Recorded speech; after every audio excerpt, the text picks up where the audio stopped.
Hello, dear friends. Thank you for joining the Spiritist Talk series, which is promoted by the United States Spiritist Federation every Saturday morning at 11 a.m. Eastern Standard Time. I'm delighted to be here to host today's talk by Marcia Trajano, who will talk about the enemy within. Hello, Marcia. Hi there. Thanks for being here. Before we begin, I would like to take a brief moment for some announcements.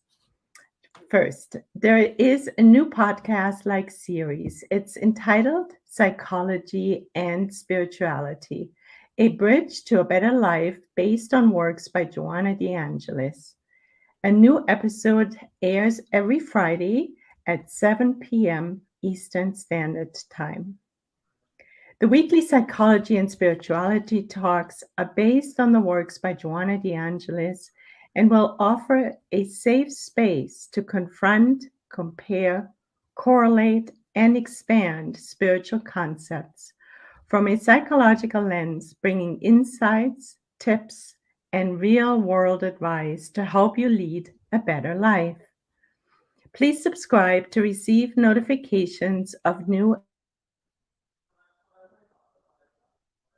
episodes at the USSF channel.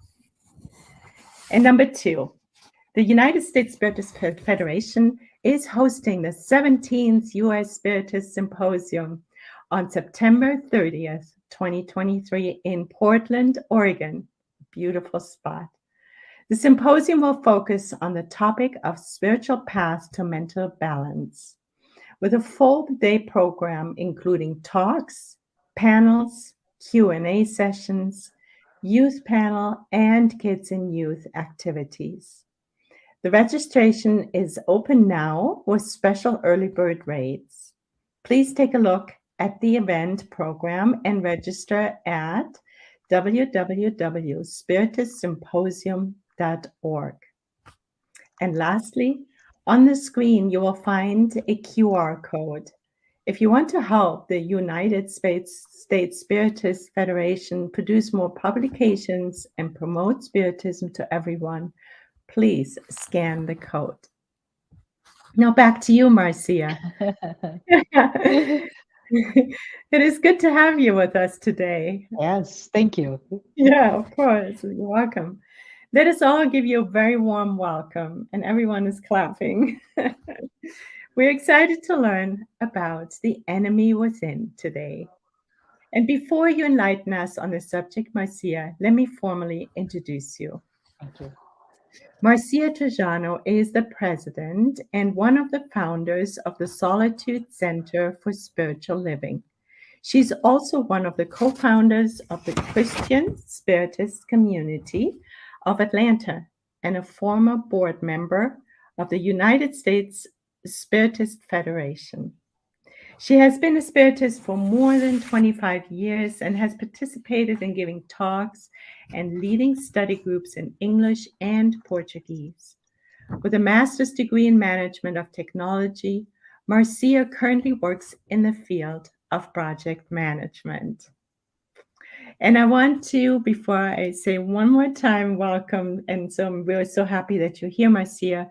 Please do post your questions and comments in at the bottom of this talk so we can incorporate it and answer them and have a conversation. Thank you so much, Marcia, for being here. We're so grateful. Thank you. All right.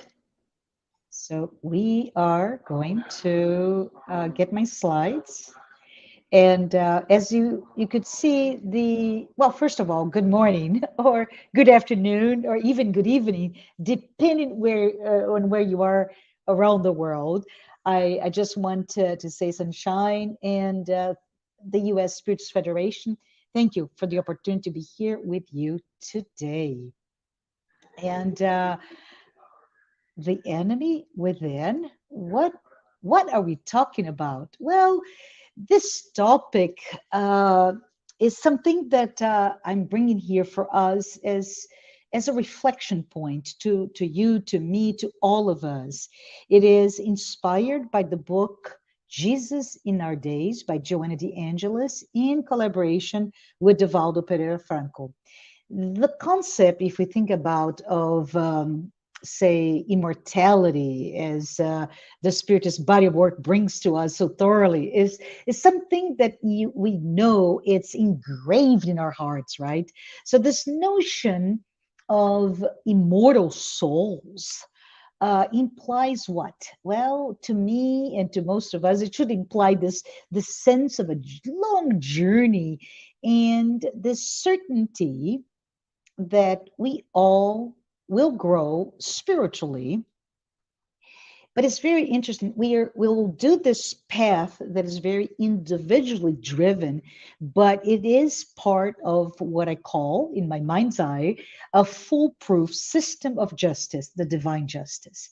So for us to navigate this path, this idea of it, continuous growth and continuous achievement of our spiritual evolution, it's important for us to understand that we must confront our own identities when we embrace it. And this path, as many of us call this path of self-discovery, is one that will push us to perhaps stumble upon the notion that I'm bringing here, which is the notion that we carry a number of enemies that are all inside of us. And so with that, I would like to spend a few minutes highlighting what they are.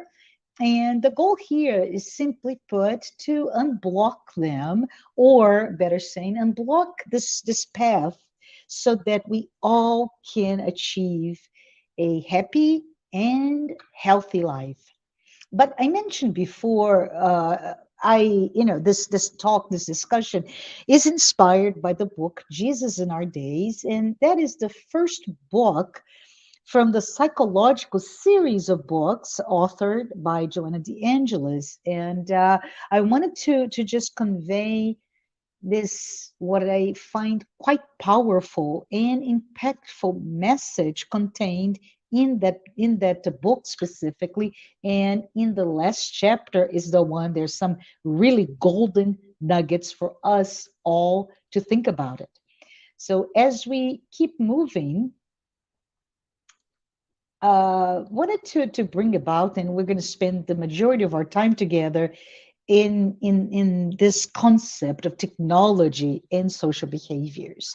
And you're going to say, Marcia, you said you're going to talk about the enemy within. Hold on, we're going to get there.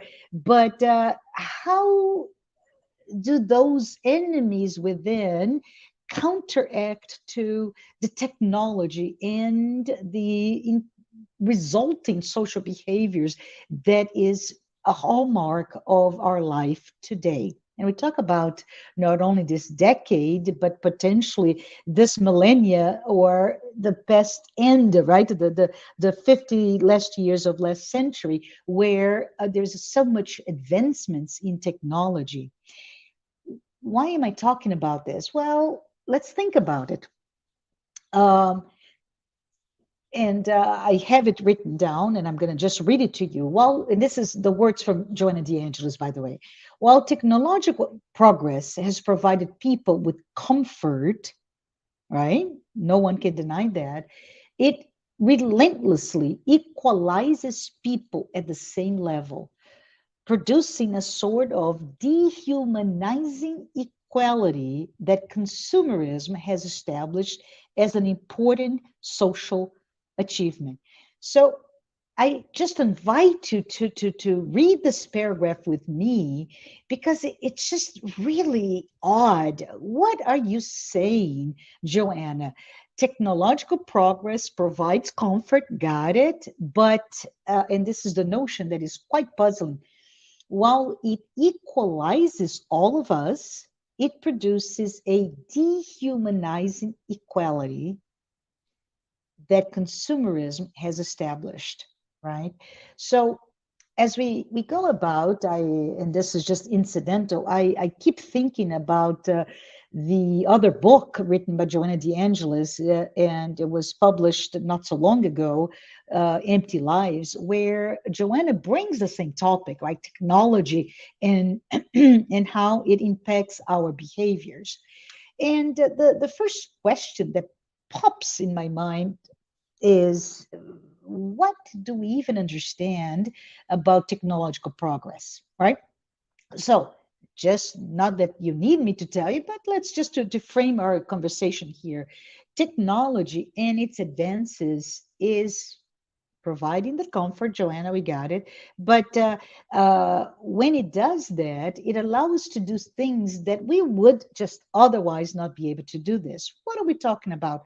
Well, communication in general has shifted, has increased, we think, because of mobile devices such as cell phones, tablets, laptops, etc. The labor force in general has shifted, right, with a personal computer, but also how do we go about doing our work on a daily basis? Healthcare, just keep thinking about nanobots, right? The robots that perform surgery or even are inserted in your body to do things. Internet of Things, where from smart cars to smart homes to smart cities, we're now hyper connected. And I could go on and on. Things that keep coming to mind are, for example, 3D printing, that you can imagine how they are printing from toys to prosthetics to homes, genome editing, brain mapping, artificial intelligence. Oh my goodness, the list goes on and on. So it provides us with comfort because we can do more, right? And because we can do more, if we decide to do more, or we say, no, I'm going to stay at my status quo, my same level of output, I have more time to do whatever, including to do more things. So that's the sense that the paragraph by Joanna, getting a sense of equality that is quite amazing. We all are able to do more with less.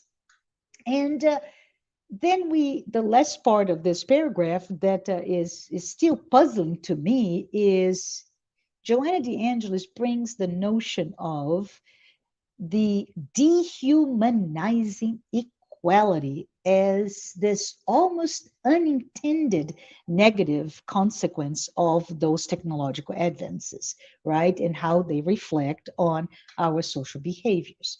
So according to this concept, we just have to again, once again, frame it into where are we? What are we talking about? How are we breaking down this one paragraph into a discussion about the enemy within? Well, first of all, we are here in the US currently, which is a Western society. We live in a capitalist world. And quite frankly, in a capitalist world, we are measured by the ability to produce. We produce stuff, we produce ideas, we create innovations. There are outcomes in terms of who owns the intellectual property. It is all about the ability to stay creating some things that measures my success in this context. So there is this really strong correlation between technological advances, the ability to produce more, and this incessant, ever growing push toward consuming those newly produced things. Does this make sense to you? For me, it starts to make sense now when I link not only the technology and technological advances with the ability to produce, because we can do more with the same or less, and because we produce more, it moves into the realm of consuming more things because we can. And again, if we can keep framing this new paradigm that we all live in. We may talk about, and I've been in I am a project manager, as Sunshine mentioned earlier, but I work in the healthcare industry. So I hear a lot about the future of healthcare, but then we can talk about perhaps the future of retail, future of this and that. What is this future, and what is it the future that we live now, right, as a this roadmap that is now being materialized? And it is so fascinating if we think about this post pandemic years of 2020, 2022, how even that technology, I mentioned cell phones, mobile technology, but it has allowed us to obtain more, to access more. And the idea of production and consumption of those things that are being produced, we are now able to obtain products, services, while not really needing to visit a physical store, go to a doctor visit, and multiple variations of that concept. We, as consumers of products, as consumers of services, are actually encouraged to acquire things from across the globe with an amazing ease, moderate prices, and time to get it right. The SLA is really becoming shortened and shortened. I can think about one of the major retailers, globally speaking, that I have been able to, my own experience, to be able to have books sent to me in 2 days that I had looked for to purchase otherwise for months, right? So there's this whole shift in how we are able to access, but also our own expectations. And we then start to think, right? Yes, there is a high influence of technology on our social behaviors as consumers. It is really impossible to ignore, right? We have, as I mentioned, unlimited access to information, so we can demand more products, more services. We also have this birth of social media, and social media is also, yes, it's a platform for communications in which we are the products, meaning we create content that can then lead to other series of attitudes and activities. But it as consumers, we are now able to have a bigger voice, right? We can communicate with the brands themselves. We can communicate our opinions, good, bad, or even terrible, with my peers, my social network, but to that has the visibility, that has a much bigger voice, a much powerful voice. So why do we do this? Well, we are all connected now. And interesting enough, there is a research. It's a United Kingdom research from the Center for Economic and Business that say that in UK alone, consumers are spending $22 billion per year online shopping. That's not a big deal. Yes, it is, because that research says that $22 billion is while they are being transported from city to city, from home to work. That's the magnitude of this potential for consumerism, right? There is another one, another research in this realm. It's a global web index that tells us that it's over 50% of all of us as social media users have used social media to research products. So what does it mean, all of this? We are consumers becoming hyper connected And companies are coming to us in this leveraging this hyper connectivity to develop a stronger presence, right? That digital presence. We talk about the nuggets that we leave every time we research about something. Therefore, it becomes more and more targeted. And I'd say that it's quite interesting when we start to connect the dots here, because while we are researching, while we're spending a lot of our time researching and becoming connected, meaning that if my friend Sunshine likes this brand, that brand is much more impacted, if you will, or it has more weight, it's a better term, than if it's just something that I see in a commercial, right? And that's where things get interesting here, because my expectations are quite high. And I now know, and I'm talking about brands, I now know that the influence of people through technology will determine the success of this business. So, just for fun, do you remember? I'm aging all of us here, but especially myself. But do you remember the time when I had to call or look up the business hours, right? To go to a store. Nothing like that exists much anymore. But instead of looking up the hours, I'm looking up what are people saying about this that I want to access. And because of that, we really come to terms with the fact that we rely more and more on those types of opinions. And there is another little wrinkle into this discussion, which is artificial intelligence, where they're bringing those comments and opinions in a way that will make me behave this way or that. So pause. How do we fare with all of this? Well, think about it. A community, a nation, a group of people is regarded as happy, right? Due to the things that they have. That's the measure of ability to be happy. Oh, yes, my car, my vehicle, my yacht, my airplane, all of it.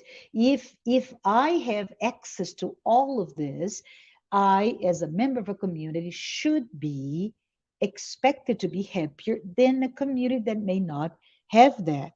Is that right? Well, let's think about it. As connected as we are, there is that increasing appetite, right, to have more, not because they're available, but because more is more. And because more is more, I now need to trust my influencers to promote a product. And just as an example, I've done some bit of research about this whole problematic area of social behavior, technology, and consumerism. But for example, there's a fellow fashion model and beauty blogger. Her name is Camila Coelho. She's Portuguese and English speaker, and she just, she has her little blog, and her little blog has more than 3 million subscribers, and people just look for whatever Camila says. And she, like many others that I'm not going to talk about here, but they start to model our behavior from, say, the hair. How do I have to cut my hair? What is my body type? And those individuals, those influencers, helping shape those fads are really good at it. They lead us to have this copycat behavior. And it I mean something when I'm talking all about it, because remember, we're talking about something that Joanna DeAngelis brought to us. Simply put, there's a lot of people imitating one another. there's a lot of people assuming identical postures, and because of it, I no longer behave like Marcia. I want to look like, behave like, dress like Camila Coelho. And this is just an example, folks. But we start to look for the external instead of looking within. And that weakens our true north, right? Our ability to look what our values, our ethics, our ideals in individually or familial ideals per se. So the problem is this dehumanizing equality is promoted by consumers. I hope you can make the connection as I am doing. So on one hand, it must be exhausting, right, to stay relevant as an influencer or as a follower. Exhausting. Oh, as a follower, I have to know that the fed for, I don't know, this length, I'm just joking here, this length of hair is out of fashion. I need now to have a pixie cut, for example, to stay relevant, to stay in the in crowd. It is exhausting to promote all the time or to follow promotions all the time. And interesting enough, there's a third group of people, quite interesting, a increasing number of people that now I'm not the influencer, but I'm not the follower either. I need to become an original. And but it's an original not because it is authentically moved from within. It is an original because I want to be seen. And the creation of this say counterculture is becoming now and ever prevailing now in numbers, and they are so original that the more they need to become original, the more shocking they are, at face value they become, and they have a very exotic behaviors. And one way to do that, of course, is let me just you know, have an opinion contrary to everybody's opinion so that you can pay attention to me. And so those three groups, again, are motivated by the external. And even those originals can be, let's say, accepted by some or imitated by others. Regardless, we all, those three categories, are quickly discarded once the novelty wears off. What is the problem with that behavior? Well, such postures hide the so-called collective complexes, right? They destroy life just by creating this environment, this climate of indifference or even instability in all of us. So we, part of this amazing human race, we individuals, we humans, we must identify ourselves or find our own identity, right? This notion of our true self. Yet there are models for all types of individuals, and we are torn with, where do I go? Where is the framework for me to decide how to be myself? We, in fact, this is so suffocating that we in fact become withdrawn by the lack of humanness and mostly unknown, consciously speaking, fear of confronting ourselves, right? We seek refuge in any place out there so that we create a sense of belonging. And those places can range from perhaps social activism, political parties, social club, sports club, so on and so forth. Those are the types of things that we, without even thinking too much about, we look for. It is that hard. We need to really become part of this clique, club, community, or even a crowd. And we are all incredibly alone. And as such, we see enemies everywhere. All of those that don't subscribe to my thoughts, my attitude, all the exhausting energy that I have put to myself to become what I am not, right? Please see me, and at the same time I am bringing or activating a response, and like, oh, you're my enemy because now you're not wearing my jersey, for example. So what happens now is this really interesting dichotomy.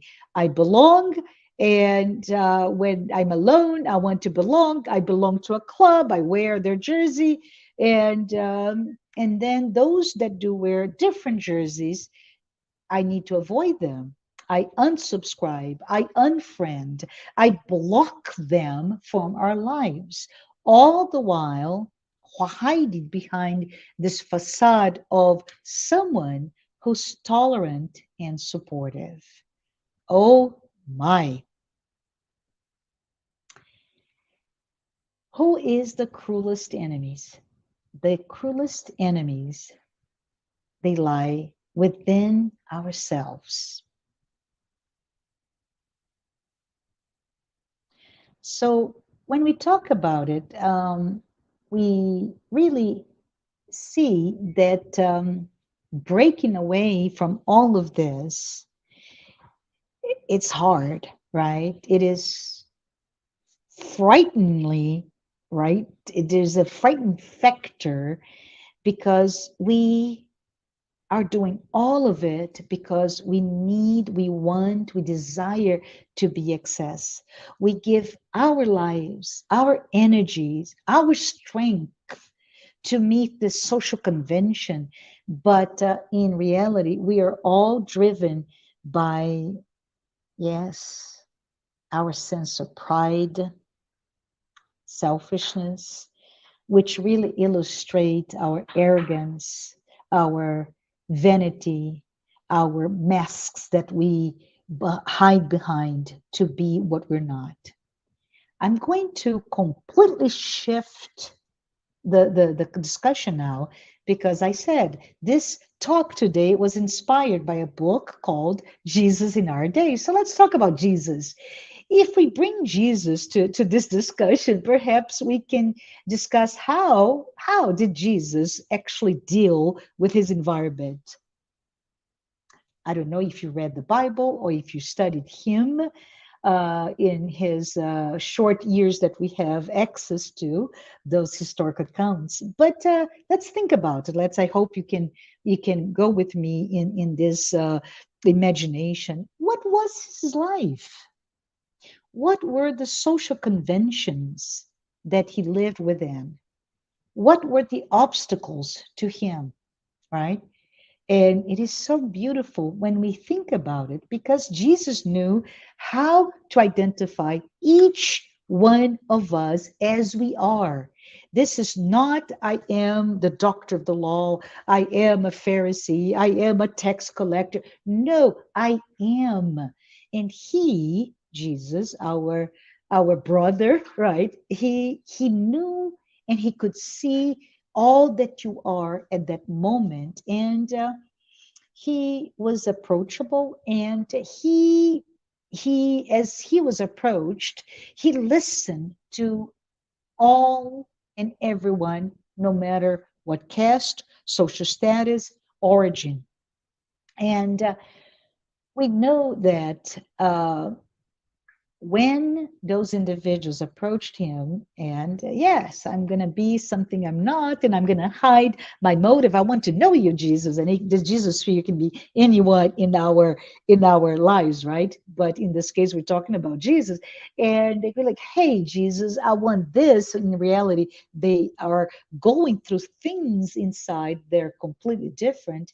And he knew exactly what was the motivation behind all of their facade, right? And we know that because we often come across this notion of biblical accounts of the hypocrites, right?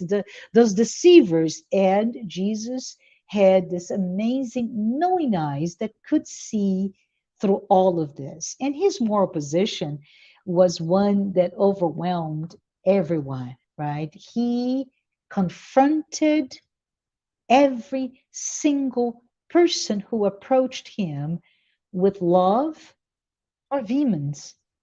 And those two different areas is just say with truth, right? Regardless of their circumstances or their intentions, because behind all of it, there's this benevolent, charitable, loving component of Jesus that embraced them all. And when he did that, he taught everyone to go within. He asked, you that are seeking me, scrutinize deep within you so that you can flourish. You can remove those enemies that you're carrying.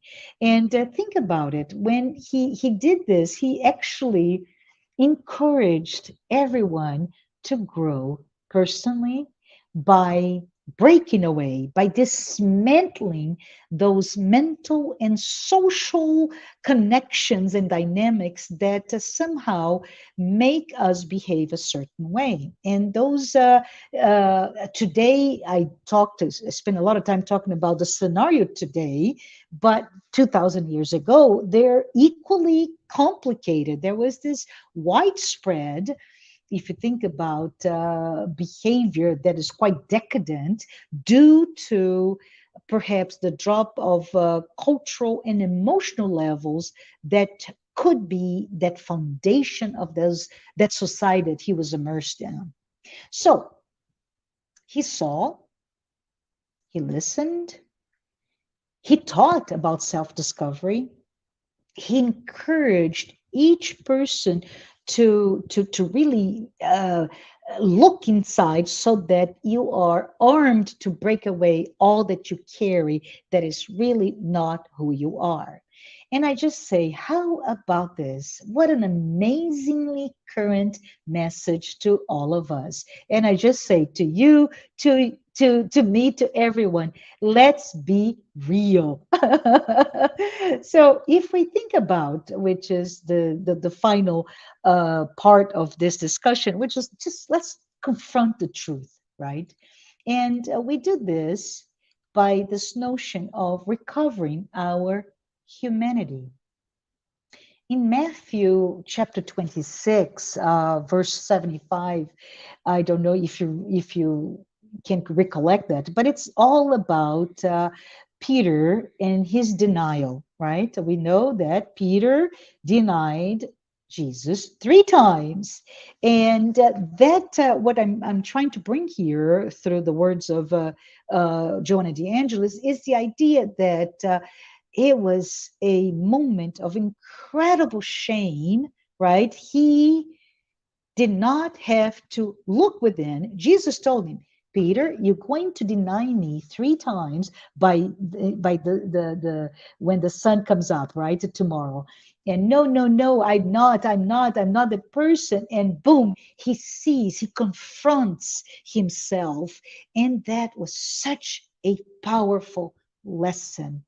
And we know that as soon as he came to his senses, he just fell apart. He cried, and it's very interesting because his tears, right? It was an explosion of tears. We are told were truly cathartic. He used that confrontation of the shame and the guilt that he felt to free himself from all the remorse that could have led him to neurosis, right?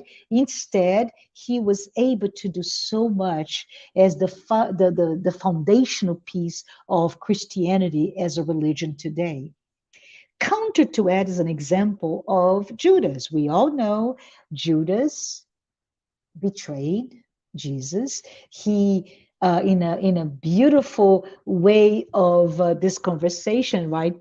Symbolically speaking, he sold Jesus. There was a consumerism, a transactional piece to it. He sold Jesus, and he confronted himself with the fact, with the act, with the event. And like Peter, he was so ashamed, but the shame was so big that this enemy within, this guilt that he felt, overwhelmed him to the point that he committed the terrible act of taking his own life, right?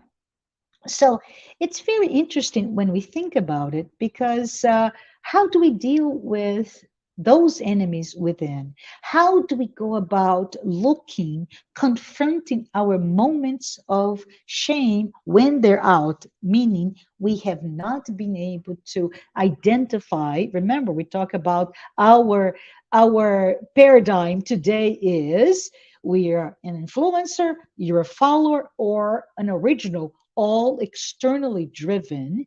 So external driven because we are not spending the time like Jesus had so clearly done to look at oneself and seeing that individual, that self that is an immortal soul and brings from him or her all of this baggage of past lives or past incarnations, and all the situational or zeitgeist, right? The spirit of an era that we have lived through. For example, how do we access it? And many of us, face the fact that our worst enemies are actually laced in our fear, right? To see within, but also lack of courage or cowardice. We are so afraid to not only look at those moments that we betrayed or we did things that we don't want to do, and those are all kept in our shadow, right? But when we confront them, we are now faced with the idea that we must spend sometimes one or more existence trying to make amends through being good or practicing good. So it's very interesting as I think about it, right? In the case of Jesus's time, Jesus accepted his in for Peter, right? He accepted his remorse and his tears as an offering of love, and used him in the construct of what was to come. But how are we dealing with that? Can we be a Peter? Can we be a Paul? Can we be a St. Francis? There's so many amazing figures, and we can even get closer to us. I think if we think about, for example, Mandela, right? Nelson Mandela, that has a before his prison and after his prison. How do we confront what we've done and what we were, and not look at them as our own enemies, but as a platform to be better, to evolve? And as we keep going, I want to just take a moment to ask you and me, what are our enemies? And I say that because it's very important for us not to have a pessimistic, a impossible, neurotic view of ourselves. And I use the words by Joanna de Angelis when she says, she tells us, oh, do not be afraid. Do not be afraid. Confront your shadows. Those are your enemies that are stirring within you. Look at them and the impact of what they have done within you, right? And she also tells us, be strong. And if you have nothing else, focus on Jesus, because as a therapist, the therapist of our souls, he taught us how to go about facing our own demons. And she also says to let your own feelings, your emotional response to your own enemies, your shadows, reach Jesus, reach your spiritual guide, your mentor, because you will be received just like Peter was, with love and support to move on. So from that perspective, I say, let's not hide the enemies, the adversary that we all unconsciously have a fight, right? We should identify them one by one, and like Peter, unburden ourselves or the pressure that is building at us. And we're talking about, this is catastrophic for some people, mostly all of us, right? But it can be so tremendously large. But let's just look at each one of those repressed adversaries within our shadow. Let's bring them on and look at them with love.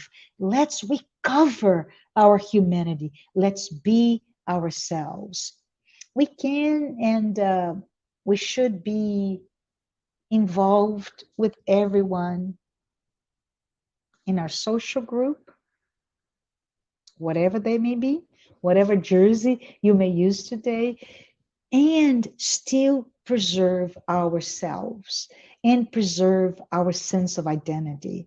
And we do this simply by not giving in to the impositions that are quite neurotic, which is the whole construct of technology that leads in a capitalist society to an enormous sense of consumerism. So we part here because I would like to invite all of you to be open to renew yourself, to be open to a sense of diversity. Yes, I do want to belong, to feel welcome, but the other person that it may not be in my little clique or club is an interesting person. And with courage, it will also lead you to know more about yourself. So when we are unburdened by all of those things that prevent us from looking at ourselves, we can indeed cry those tears of remorse, perhaps, but welcome the opportunity that we have to have an amazing life that opens up to all of us. So I hope this made sense to you, and I would like now to open to your questions if there are any. Thank you so much, Marcia. What a wonderful talk. So eye-opening and so clear. Oh, thank you. Yes, and really reiterating and helping us to look within, which is really where all the answers lie. Thank you so much. Yeah, it's very therapeutic. Thank you. Are there any comments or any questions? Oh, Yes, Jusara. Yeah. there's many. So Jasara says, the process of acknowledging the enemies within are indeed quite hard. It requires a lot of humbleness and acceptance. Yes, absolutely. And I would like to just make a comment, right, Jusara? It is that if we can put ourselves, as Joanna told us, to look like Jesus would look at us, right? He knew that through, at the time, that all the accounts of Jesus, of course, that through the subterfuge or the masks that we all do then and now, he could see the beauty within all of us, with all of our shadows, with all that we inherit from the past existence, and yet he still loved us. So I think it's with that I would like to promote and bring here to all of us this invitation. Let's welcome to us this enemy within us, so that we can identify them and we can look and we can love them. What comes to mind is the simple phrase that Jesus left us with by saying, if nobody has sinned among you, no, those who have not sinned may throw the first stone.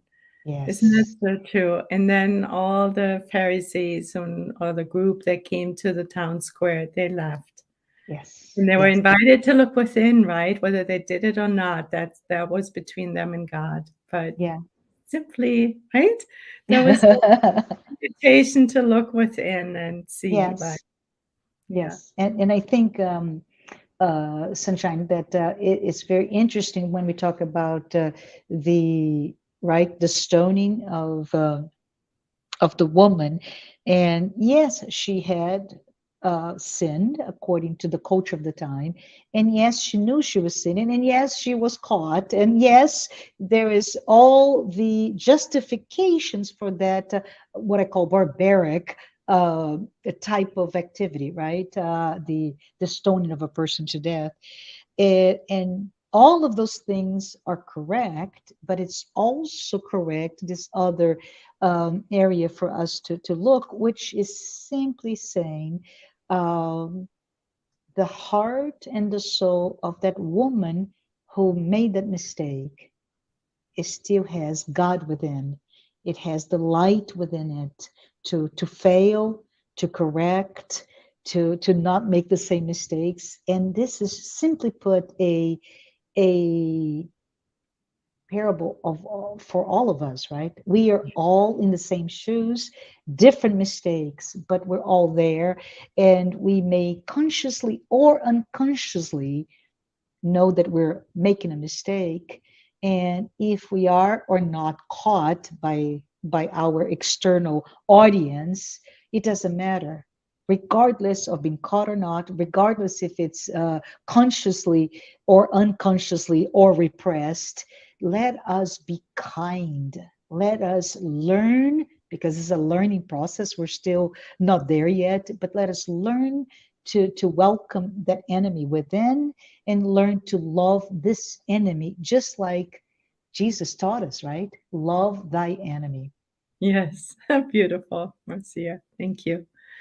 All right. So here's another question. Mhm. Um, by the SSNB, how can we benefit from technology without losing our human interactions?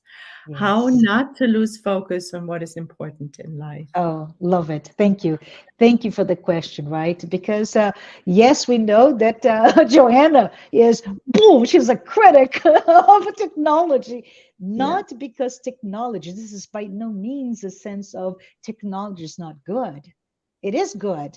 But what we bring to terms here is the potential, and it's not about the potential for saying this or that. I'm going to go back to that paragraph, right, where she specifically says, and it's just quite amazing to me to have such a difficult set of words. While technological progress has provided us with comfort, good, it relentlessly equalizes people at the same level, producing a sort of dehumanizing equality. And when I first read that, Sunshine, I was like, "What are you talking about?" Right? And while technology, time, and even the ability to make ourselves comfortable, right, to be able to consume things in technological activities to make us better people, we just fell apart. We don't know. It seems like we don't know how to use it, and we changed that into this dehumanizing aspect to the use of technology. So I say that, and I'm going to try to attempt this with a personal opinion on benefiting from technology, because in my world today, and there are hints with when Sunshine talked about my bio, and as well as when I mentioned that I work with healthcare, we are facing our entire profession with this idea. I don't know that you're going to have a job very soon because artificial intelligence, right? And I say, no, this is the opportunity to really humanizing the profession. And it is a beautiful opportunity with technology, and that can include social media as a technological platform. Let us be human. Let us bring all of our emotional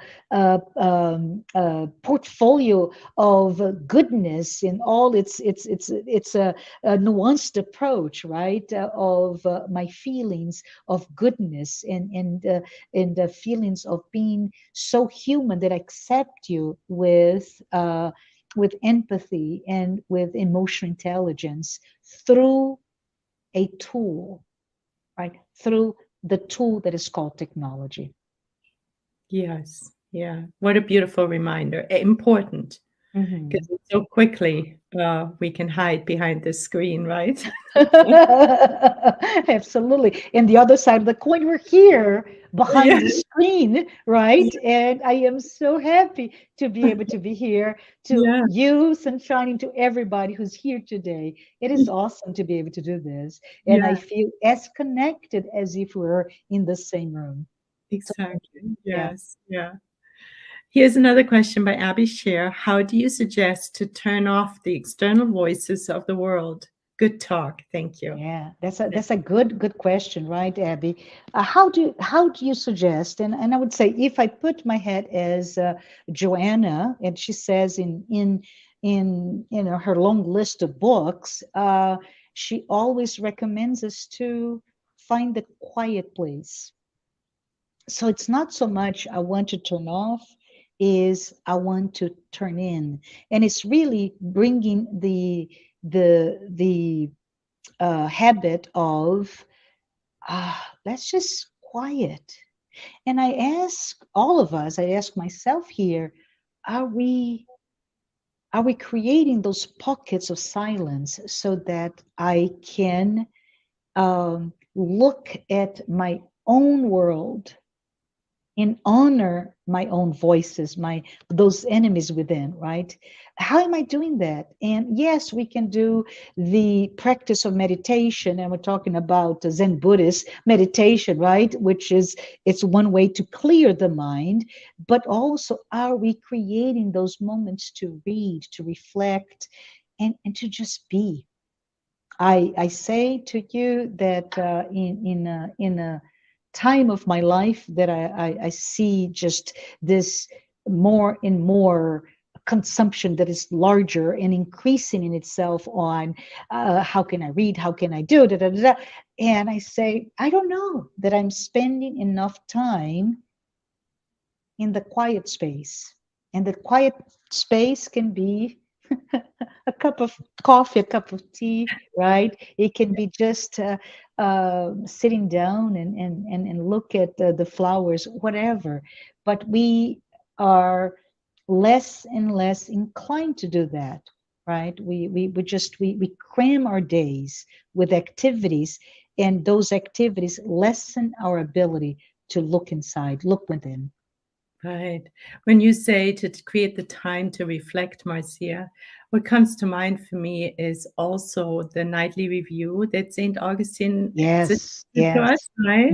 Yeah, Yeah, just go over the day, like, right before we go to bed or anytime really, and then just seeing, what comes up, because yeah. that's like, to me, like the perfect connection to my conscience. And we know it's all in there, right? We know Yeah.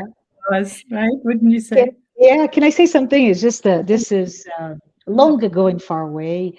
My first my first encounter with this nightly view that St. Augustine brought to me, and it was just so funny because almost embarrassing. But in that encounter, I was asked to by a mentor, a physical mentor of sorts, that said, Marcia, just try to do this. Just get a little. I'm going to get it here. A little book, a little notebook, right? Yeah. Tiny, and just write down the date, right? And write down what happened. Okay. Write down how you felt, your emotional response to that external event. Okay. Because my premise is I'm a good person. I'm not a bad person, right? I'm a good person. I do good. I don't plan to kill anybody. I don't plan to steal anything. In my mind's eye, I'm a good person. I said, okay, I'm going to do this, St. Augustine. I'm going to look and review. And so, question is, what did you feel? And then what is underneath that emotional response to that? So 3 decades later, if we talk about Joanna DeAngelis and the enemy within, what is the trigger for me to have that's the snap reaction, which is an emotional response to something? Was it fear? What are you afraid of? Right? And that's the kindness that comes within looking at our response. Is it anger? And it's okay to be afraid. It's okay to be angry. But why is that? What is behind that anger? That angry response, and it could be my anger. Let's say this is completely fictional, but let's say that I'm opening my door, and my cat, right, it runs. I don't have a cat, by the way. My cat skips from the door, and boom, somebody almost kills the cat. And that provokes an anger response to the guy, the person who is driving the car that almost killed my cat. What is behind it? Is it guilt for, right, for opening the door? And is it okay to have the cat escape? What can I do? So you see, it's this complex view of our events, and thank goodness St. Augustine for telling us, for giving us that framework for doing a very easy self-analysis. And I have to tell you, that is a breakthrough for me to be able to, oh, it's not just to review what I've done or did not do, but what is behind all of it. Because when you go down to why, what is the trigger to that emotional response, now we start to look at the hidden adversary that is inside of us, that hidden enemy. Which is where the answers lie, right? Yes, thank you, Marcia. Yeah. So Yasko Arakawa says, very important alert. While this alert to dehumanizing equality through consumerism on the other end, it is boosting a modern slavery of people abused with inhuman working conditions and paid nothing. To feed more and more this consumerism also in areas like fashion, cosmetics, etc. Do you envision the change in this chain of social behavior and ethics? I love your question, Yasko, because I do. And it's so funny because in my mind's eye is, Yasko, we are at the brink of a collapse of that society. It is not sustainable, right? How can you go through this ever never stopping wheel that we just keep producing, and to produce you don't pay as much because the companies, let's say, and I'm dehumanizing a company, right? There's people behind it, but anyways, that organizations or companies that are actually creating so they can keep the same wheel running all the time, right? And the sense is, and we know this with spiritism, that we are, right? We are at the end of this transition in the world, because from the world of trials and expiation, we are transitioning, better said, to the world of regeneration, which, by the way, it's a transitional world, right? So from that perspective, there's no way that we are not going to change. And if you look at some beautiful, right? I mean, I talked about some of the research, but if you look at the happiness index, just as a by the way, what are those countries that are happiest in those indexes?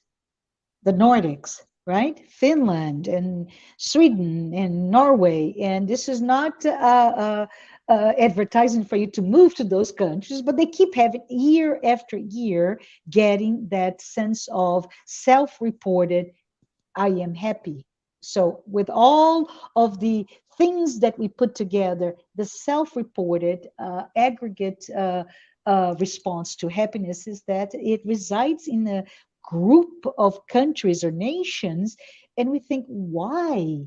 Because they're lessening their reliance on those consumerist behaviors. So it's very interesting, Iasko, and I say evidence tells us that we are indeed collectively moving toward that world of regeneration as spirits, but also collectively to new generations that are paying more attention to that within.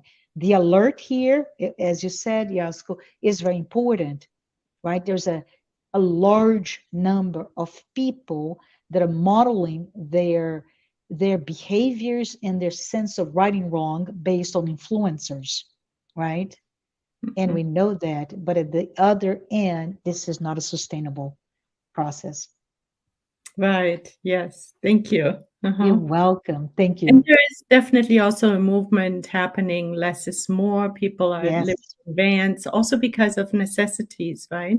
Yeah. So people are reducing or forced to reduce this consumerism because so many of us can't afford it any longer. Yeah. And I also believe that the more we're self-connected, the less we need on the outside, wouldn't you say? I'd say that it's very interesting, right? And it's all about this north. We're educated to have X, Y, and Z, and those can be, I don't know, this house.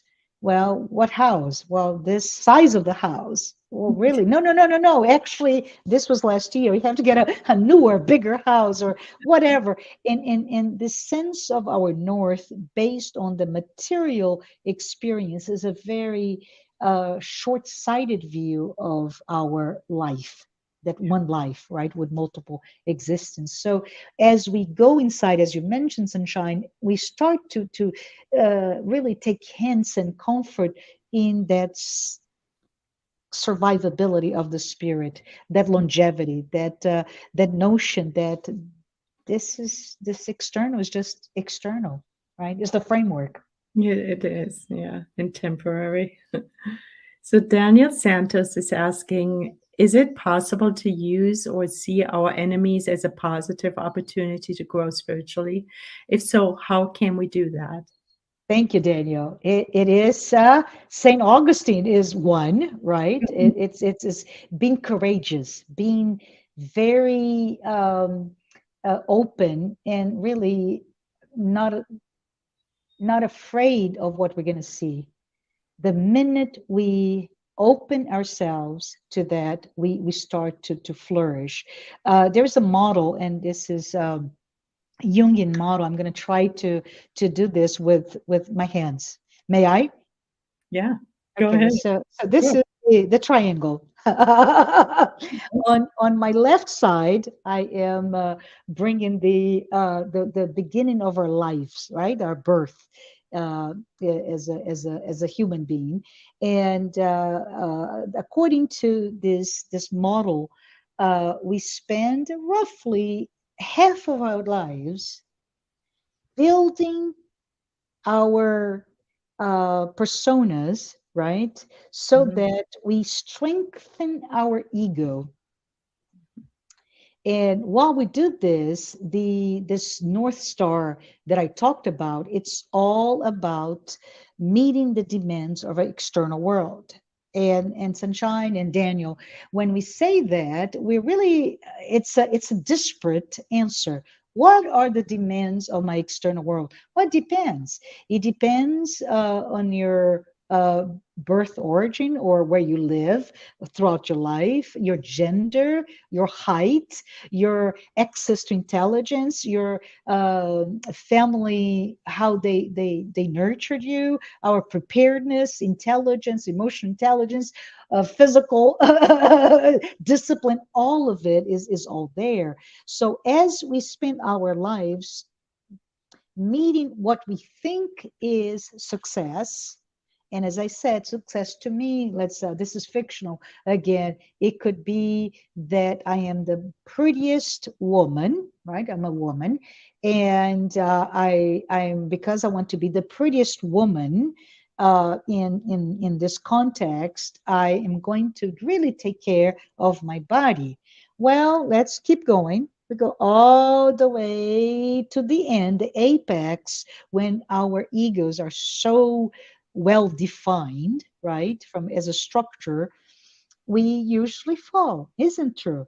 Most of us go through a midlife crisis, as it's called.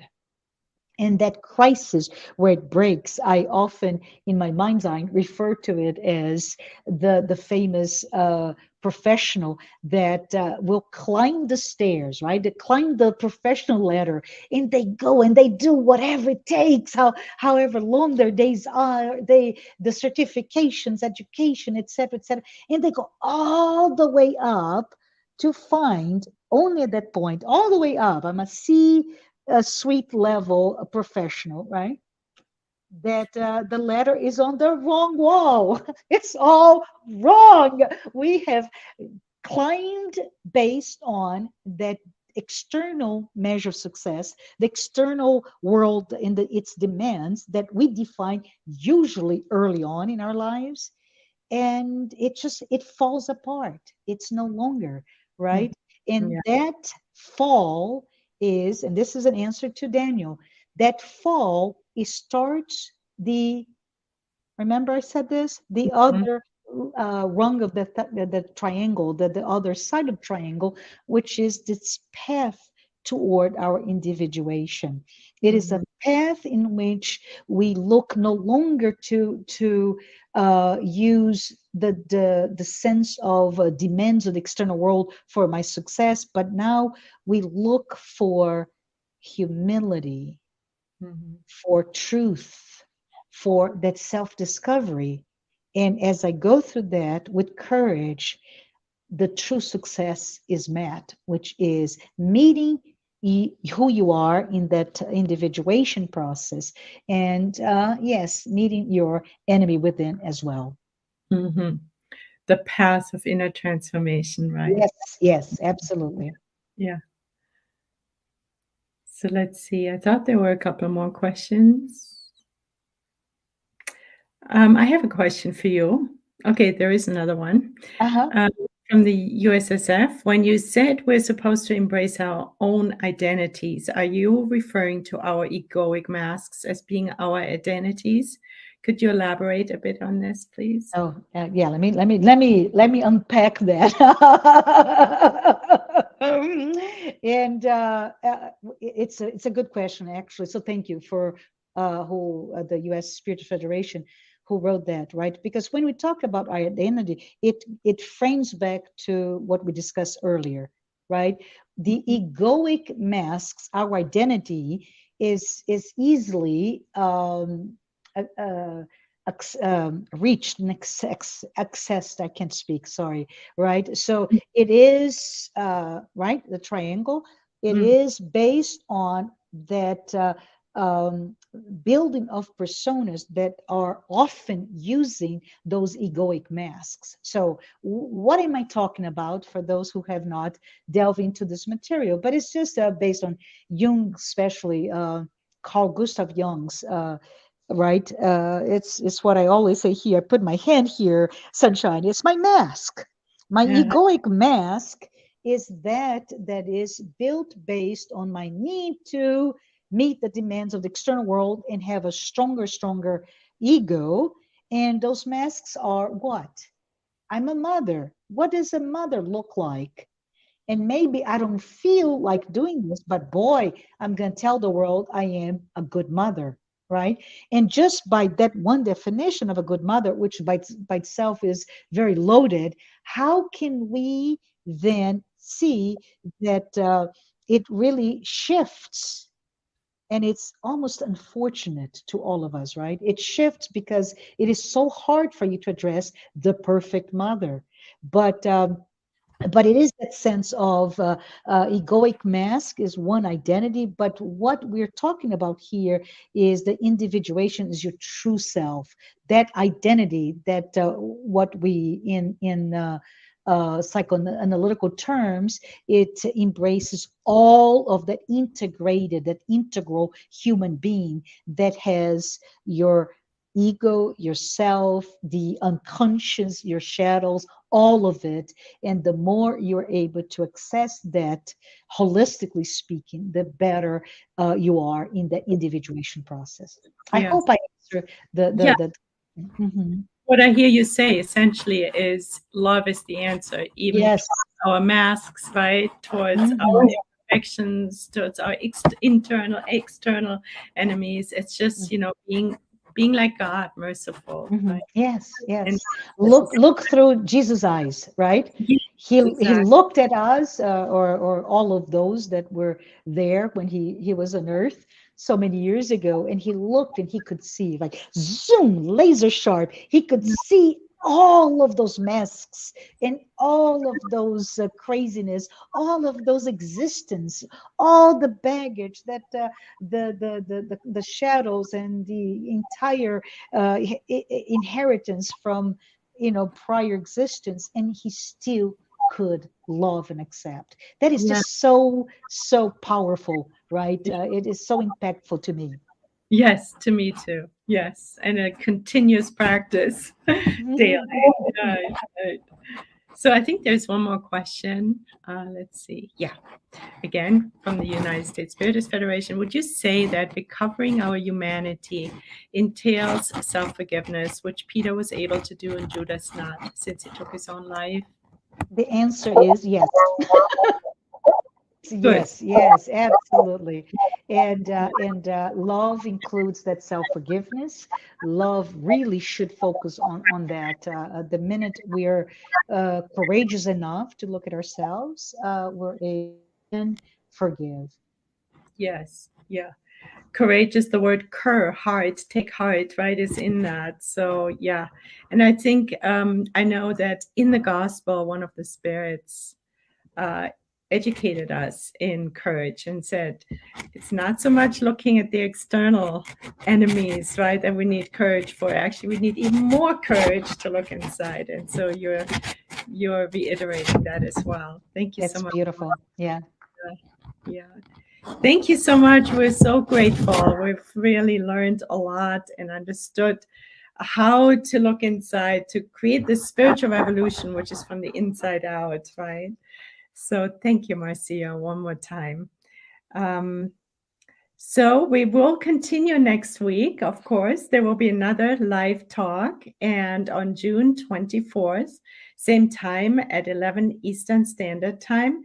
And it will be with Anna Moreno, and she will be speaking on exploring the relationship between spirituality, spiritism, and mental health. We can't wait. Marcia, before we close, would you be willing to do our closing prayer for today? Thank you. Appreciate that. Marcia. And maybe we can just take a moment to close our eyes if you are willing to, and feel all the love that is already all around us. This love energy that comes from God, and it's expressed through all those incarnate and discarnate spirits that are close to us, that are attached to us. If we, dear Lord, may exercise the love that our brother Jesus brought to us, that love, through his words of loving thy enemy, can be lived, it can be grown in many different aspects of it. May we be loving, may we be forgiving, may we be good. And we hope to have in this moment all the blessings to all of those who are here present in this live talk. So be it. And so it is. Thank you so much, Marcia. Thank you again. Big hug to you. Big hug to everyone who has been watching. And we will see you next time, next week, same time, same place.